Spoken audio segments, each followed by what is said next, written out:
back to the what's up, guys? What's up, guys? Welcome to the Radio with James show. Today we're gonna keep going with Eric Stratter's writing my Annie Ram, and let's just do it. Hold on. Grab my earphone real quick. My bed is got messy, so bear with me. Close the door very quick. Okay, let's do it. Long ago, the unspoken understanding. Let me see where we are right last time. Okay. As bond with vow never have been necessary to taken, she had anywhere to have given them herself to the railroad from the first conscious day of their childhood. She felt bored and indifference towards the immediate world around her, towards other children, and the doubt like. She took the regret to be born patiently for a while, and she happened to be imprisoned among people who was dumb. She had caught a glimpse of another world, and she knew that it existed somewhere. The world had the created trains, bridges, telegrams, the wires, and the signal lights winking the night. She had to wait. She saw, grabbed to that word. She never tried to explain why she liked the railroad. Whenever it's with the other few, she knew it was the one of the emotion for the which have no equivalent of no response. She felt the same of emotion school, in classes, or of mathematics, or only as she liked. She felt the excitement of solving problems, the insulation delight of taking the challenge of the dispose of it without effort, the eagerness of meet other harder tasks. She felt at the same time a growing respect of the adversary for signs of that so clean, so tricked, so luminously rational. Studying mathematics, she felt quite simple at once. How great the man had done this, and how wonderful I am so good at it. It was the joy of the admiration and of one of his ability growing together. His feeling for the railroad was the same. Worship of the skill that has gone make it, and the ingenuity of someone's claim. Reason mind, worship was the secret smiling and said she would know how to make it better for something. She hung around for the track, and the railroad had the humble step, but the humanity had the touch of the future pride, a pride of being earned. You unbearably proudly concede was one of the two sentences she heard from childhood, even though she never spoke of her own ability. Other sentence was, "You're selfish." She asked what was meant and never received the answer. She looked at the doubt, wondered how they could imagine she would feel guilt from the undefined accusation. She was 12 years old when she was at where she was run at railroad when she grew up. She was 15 when she occurred to her first time. The women did run the railroad, and people might object.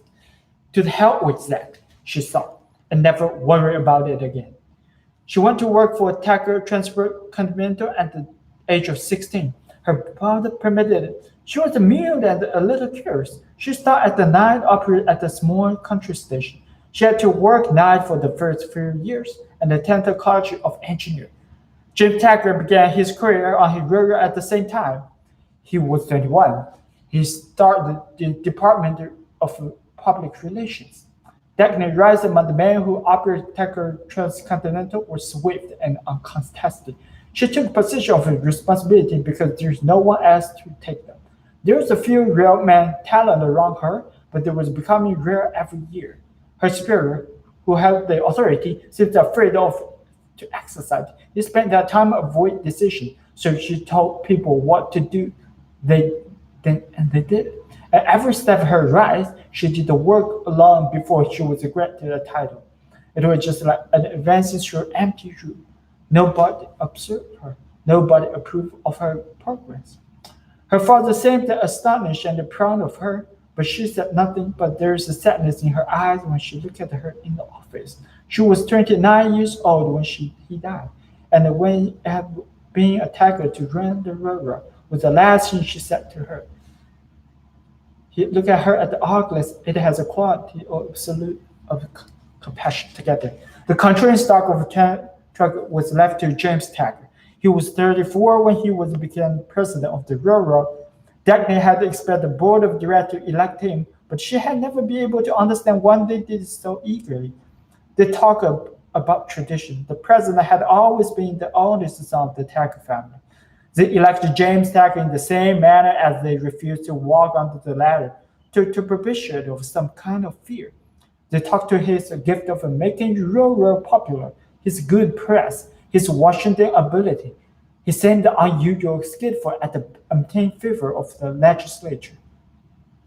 Dagny knew nothing about the field of Washington ability or such ability of imply, and they seemed to be necessary. So she dismissed with the thought with many kinds of work which is offensive yet necessary, such as clean sewers. Somebody had to do it, and James seemed to like it. She had never admired the presidency. The operating department was her concern. When she went out on the line, old railroad man who hated James said, "There'll always be a tacker to run the railroad. Look at her as a father had looked." He was armed against James by the conviction of he was not smart enough to harm the railroad too much, and she would always be able to correct whatever damage he caused. At 16, sitting at the operation desk, watching the lights window tanker train roll past, she thought she had entered the kind of war. The years of since, she learned that she had the adversity she found herself forced to fight at the worst match of beating. It was not superior ability when she found out a challenge. It was impetuous. A gray spread of the cotton seemed soft and shapeless. It would offer no reason to anything anybody, yet merit to be buried in her way. She stood disarmed before the riddle of the matter was possible. She could find no answer. It was only the first few years that she felt herself screaming silently at the time for a glimpse of the human ability, a single glimpse of a clean, hard, written competency. He had the fit to torture long for a friend of it. I mean, it was a mind better than her. But the longer passed, he had a job to do. She did not have the time to feel pain. Not often.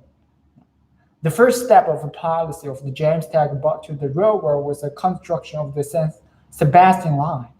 Many men was responsible for it. Not for the decking, it was non-name stand across the venture, a name that wiped up all others she saw it. She stood across 5 years of struggle, across miles of wasted track, across sheets of figures that record the loss of the Tacker transcontinental like the red trickle from the wound, which would not heal, as a stood at the ticker table of every stock exchange of the world. It was stirred up smoke with the red furnaces melting copper. It was standing in the scandal headlines at the stood the parchment pages recording ability of the century. As the stood of the car attached to the floor in the boudoir of women scattered through street continents.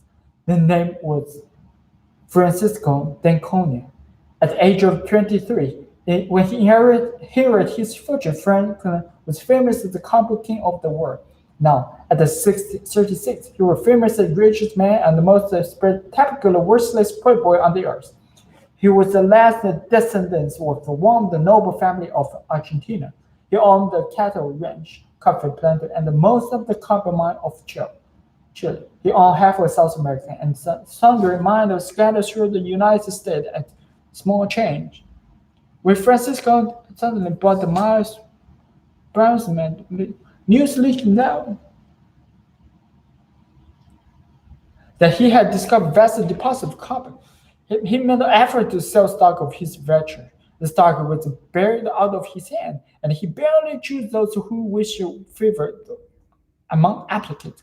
His financial talent was called phenomenal. No one had ever beat him in any transaction. He had his incredible fortune with every deal he touched and every step he made when he took the trouble to make it.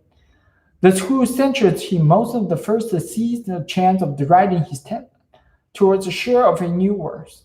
James Taggart, Orion boy, and his friend was among the heaviest stockholders of the project of which Francisco D'Anconia was named Sebastian Mines.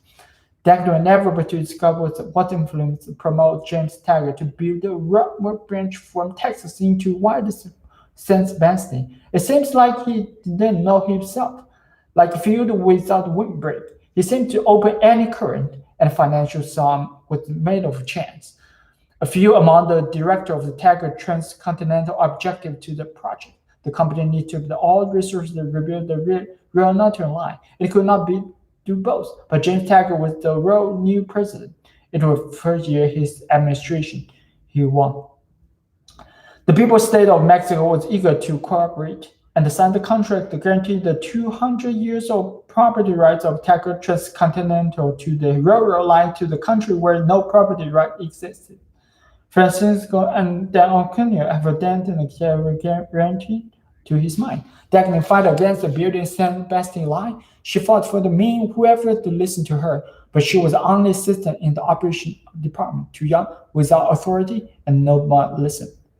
She was unable then or since and to understand the motive of those who decide to build the line. Sit as the helpless spectator, a minority member at the board of the room, she felt stranger in vicinity of the room. In every speech, every argument of real reason, his decision was never stated, but it clear to everyone except to herself.